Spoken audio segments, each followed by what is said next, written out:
Morning మీ వంటలక్క కిచెన్లో అయితే పప్పుచారు చేసిన పప్పుచారు ఎప్పుడు చేసేదే కదా అక్క అని ఒకటి కాదు నార్మల్గా కొద్దిగా వాటర్ వేసి పప్పు మంచిగా కడుక్కుంటే ఇక్కడ నేను కందిపప్పు శనగపప్పు కొద్దిగా తీసుకున్న క్వాంటిటీ అయితే ఈ వాటర్ వంపేసి కందిపప్పు శనగపప్పు కడిగి పెట్టేసుకున్నాం కదా. ఇప్పుడు దీంట్లో కొద్దిగా వెల్లుల్లి, ఒక్క 2 టమాటాలు, కొద్దిగా ఇది వచ్చేసి కొత్తిమీర తొడమెలనమాట, లైట్ టమాటా ఇవి అన్నీ వేసేసుకున్నాం కదా. ఇప్పుడు నేను ఓన్లీ పచ్చిమిర్చితో చేస్తున్న పప్పుచారు, కారం పొడి వాడడం లేదు. ఇదే స్పెషల్, దీనికి చాలా టేస్టీగా చాలా రుచిగా ఉంటుంది. పప్పుకు ఎంత కావాలో అంత వేసుకోండి, మేము కొద్దిగా స్పైసీగా తింటాం కాబట్టి. ఇప్పుడు తగినంత వాటర్, కొద్దిగా జీలకర్ర, ఒక 10 నిమిషాలు హాఫ్ అన్ అవర్ పప్పు నానితే మనకు బాగుంటుంది. ఇది మంచిగా ఉడికినాక మంచిగా రుబ్బి చింతపండుతో తాలింపు వేసుకుంటే సో బ్యూటిఫుల్. కొద్దిగా ఆయిల్ వేసుకోవాలి. మనకు ఆయిల్ వేయడం వల్ల మంచిగా ఉడుకుతుంది అండ్ వచ్చేసి పొంగదనమాట పప్పు. మా ఆయిల్ బాటి బాగుందా ఇలా, ఓకేనా.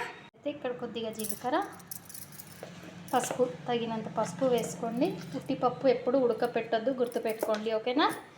ఏ వస్తువు మనం వంట చేసినా పసుపు వేయని వంట కూడా చిటికెడన్నా వేయాలి పసుపు, ఓకే.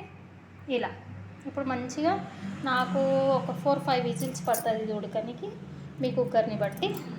శనగపప్పు ఉంది కాబట్టి కొద్దిగా మంచిగా సాఫ్ట్ అవ్వాలి, అప్పుడే టేస్ట్గా ఉంటుంది పప్పు, ఓకేనా. ఇక్కడ చింతపండు ఒక ఆరెంజ్ సైజ్ అంతా. ఇదేంది పచ్చిమిరపకాయల పప్పుచారు కాబట్టి కొద్దిగా చింతపండు ఎక్కువ ఉంటే బాగుంటుంది మనకు, ఓకేనా. ఇలా నానబెట్టేసి పక్కన పెట్టుకొని పప్పు ఉడికే వరకు చింతపండు నానుతుంది. చింతపండు రసం పక్కన పిండి పప్పు మంచిగా రుద్దేసుకున్న ఈ చింతపండు రసంలోనే పప్పు యాడ్ చేసి మంచిగా మసలనివ్వాలి, ఎందుకంటే చింతపండు రసం మనకు మరగాలి అనమాట. ఇప్పుడు ఇందులోనే కొద్దిగా ఉప్పు తగినంత ఇలా కలిపేసి మరొకసారి ఒక 5-10 నిమిషాలు ఉడకనియాలి పప్పుచారుని. చింతపండు ఎంత ఉడికితే రసం మనకు అంత టేస్ట్ ఉంటుంది. నేను కొద్దిగా కరివేపాకు వేసి మరగపెట్టేస్తా పప్పు, ఓకేనా. పప్పు ఇలా మరగాలి అనమాట. ఈ నువ్వుగా అనేది వెళ్ళిపోవాలి మనకు, అప్పుడు పప్పు మరిగినట్టు అర్థం. ఇక్కడ తాలింపుకి అయితే పెట్టేసుకున్నా నేను. ఫస్ట్ వచ్చేసి కొద్దిగా జీలకర్ర, కొద్దిగా ఆవాలు, కొద్దిగా ఎండుమిర్చి అండ్ వెల్లుల్లి కచ్చపచ్చ దంచి పెట్టుకున్న వెల్లుల్లి. ఇప్పుడు వచ్చేసి నా ఫేవరెట్ ఇంగ్రీడియంట్ చిటికెడు ఇంగువ. పప్పులో కంపల్సరీ ఇంగువ వేసుకోండి, హెల్త్కి మంచిది, పిల్లలకు కూడా. కొద్దిగా కొత్తిమీర. ఇప్పుడు ఇది మంచిగా ఫ్రై అయింది కదా, తాలింపు వేసుకోవడమే.